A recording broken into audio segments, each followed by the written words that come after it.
Well, tell us a little bit about your your racing hockey. Well, I guess it was partly research too. well, actually, I had a cousin when I was very young.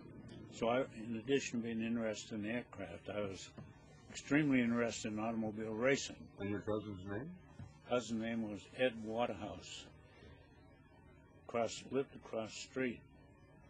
And I guess you'd say he kind of was a mentor too, but at any rate, he got me very interested in race cars. And years later, when I was actually working at Cornell Lab, I was in New York on a business trip. And I stepped out of the hotel one morning, and there was you probably have heard of an MG car. Yes, MG. Yeah. Morris Garage. Yep, Morris Garage. Well, it was an early MG. It was an MG, not an MGA. It was just it was one of the earliest versions that came over. The TV? It was a T, no, it was actually a TB. TB, okay. It came before the TC. Right. TC was the well-known, but it looked the same. But it was a TB, and it was sitting there, and I waited, and the owner came back, and I said, why don't you sell me this car? And he said, well, yeah, I guess I could do that. So I said, what do you want for it? He said, $1,500. So I wired my mother, who always had some cash, and I got some money, and I bought the car and drove it back to Buffalo. Then I joined the Sports Car Club of America, which was very small at that time. And I attended a meet, and I saw this Type 35 Bugatti, which is like the one that's in the museum. Yes, the Bugatti airplane is now on display on the floor of the EAA Air Adventure Museum, and they have a beautiful Bugatti race car right next to the aircraft. Well, the car that I bought, which I saw in SCCA, was identical to that race car. That was a Type 35 Bugatti. And I got it I swapped in the MG and gave another $2,000, and I got this Type 35 Bug. Now, I might add, that was pretty heavy cash at that time, wasn't it? Yeah, but that car, it obviously went through a number of hands after I finally sold it.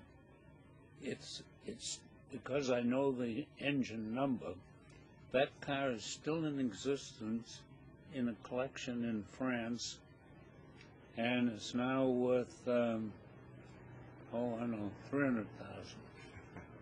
I drove, when I was in my racing career, I drove three different kinds of Bugattis. One of my own, but two of them are owned by wealthy people, and I drove for them. So I drove my own 35, a Type 51, and a Type 54. And I could have bought those other two cars for, I think I could, $800, I could have bought the 51, and I could have bought the 54 for probably $2,500. In those cars, the 54 is very rare. That's probably still around. It's probably worth $2 million. 51 is probably worth $1 million. The car that I sold was worth $750,000. If I'd have been a smart businessman, I would have simply bought them and put them in a garage, or left them. You could have retired on selling your Bugattis. Yeah, I don't think I'm too smart in that respect. And apparently not too interested in retiring. No, I never. Now, I guess, did you win some races? Well, I raced for 15 years as a hobby. And at that time, I was running this flight test department at Cornell Aeronautical Laboratory, which was located at the Buffalo Municipal Airport.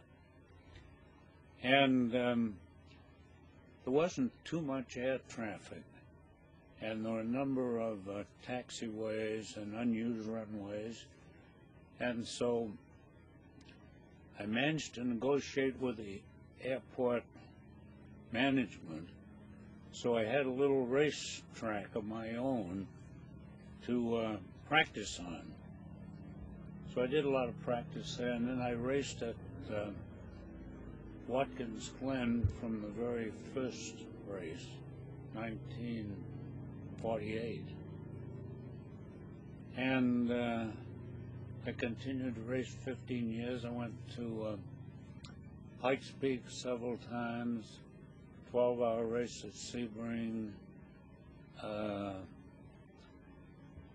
Bridgehampton a couple of times, Giants Despair, Mount Equinox, Edenvale in Canada. You know, wherever there were races, I went in the early days. There weren't too many, but I tried to get to all the early road races. And then later, when Watkins Glen managed to get a Grand Prix race, I had sort of stopped racing, but I became the chief steward for the race. So for 10 years, I sort of helped to run the regular Grand Prix racing at Watkins. Yeah. The Watkins has become a sort of a classic race course, hasn't it? Yes, it has. Yeah. Do you still get up there sometimes? Yeah, for a period I was on the Watkins Glen Grand Prix board, and I certainly was heavily involved in building the permanent circuit. And the guy that had the idea was a fellow named Cam Agatsinger, and we're very close to he and his family and so forth.